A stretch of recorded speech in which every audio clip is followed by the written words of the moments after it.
Gas on করে নিচ্ছি, দুধ চাপিয়ে দিলাম। এখানে 1 লিটার দুধ আছে বন্ধুরা।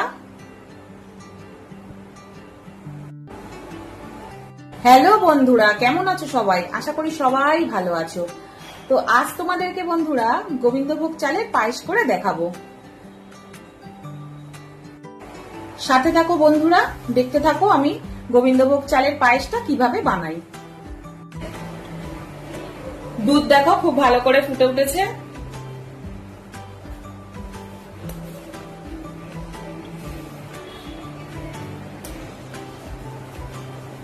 বন্ধুরা আমি কিন্তু খুব সাধারণভাবে তোমাদেরকে যে কোনো রেসিপি দেখাই বন্ধুরা, যাতে তোমরা বাড়িতে সবাই বানাতে পারো।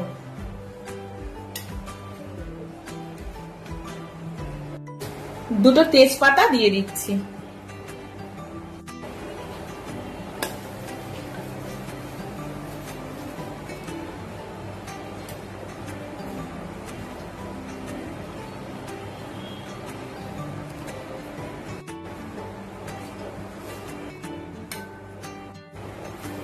দুধটা আমি অনেকক্ষণ থেকে ফুটাচ্ছি বন্ধুরা, ফুটিয়ে দেখো অনেকটা আমি ঘন করে নিয়েছি।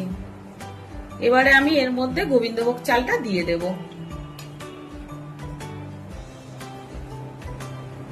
গোবিন্দভোগ চালটা আমি আগের থেকে ধুয়ে রেখেছিলাম।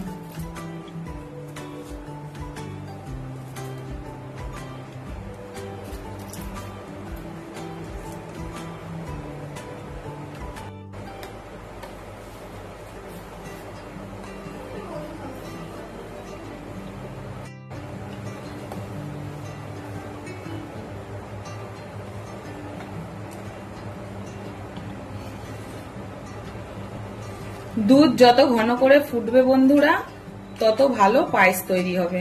সেজন্য আমি আগে দুধটা খুব ভালো করে ফুটিয়ে নিয়েছিলাম।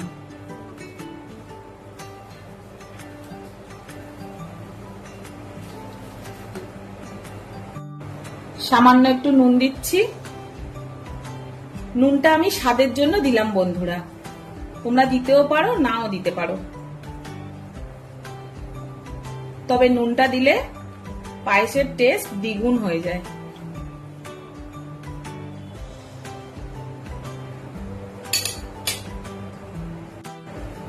আমার চ্যানেলে তোমরা কেউ যদি নতুন হও বন্ধুরা, চ্যানেলটাকে একটু সাবস্ক্রাইব আর ফলো করে দিও।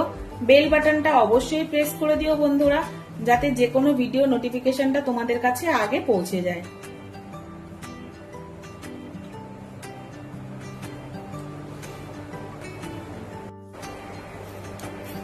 গোবিন্দভোগ চালটা খুব ভালো করে সেদ্ধ হয়ে গেছে দেখো বন্ধুরা।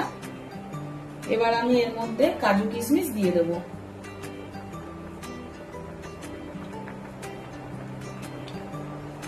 কাজু কিশমিশ আমি ধুয়ে নিয়েছি, দিয়ে দেব।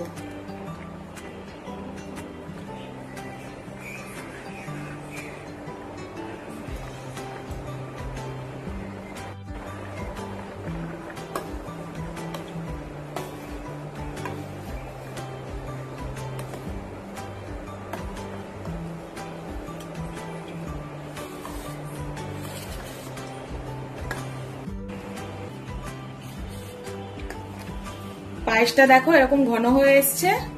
এবার আমি চিনি দিয়ে দেবো।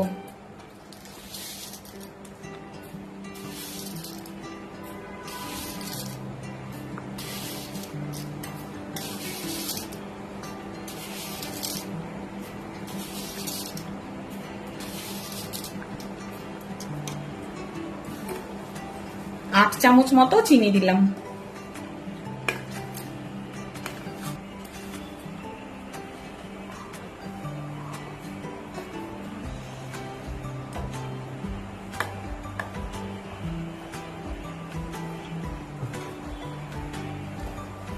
গোবিন্দভোগ চালের পায়েসটা আমার রেডি হয়ে গেছে বন্ধুরা, দেখো কি সুন্দর ক্ষীর ক্ষীর হয়েছে। এবার আমি গ্যাসটা অফ করে দেবো। তোমরা তো দেখলে বন্ধুরা কত তাড়াতাড়ি আমি গোবিন্দভোগ চালের পায়েসটা রেডি করে ফেললাম। এইভাবে তোমরা বাড়িতে বানিও বন্ধুরা। আমি ওপর থেকে একটুখানি কিশমিশ ছড়িয়ে দিয়েছি।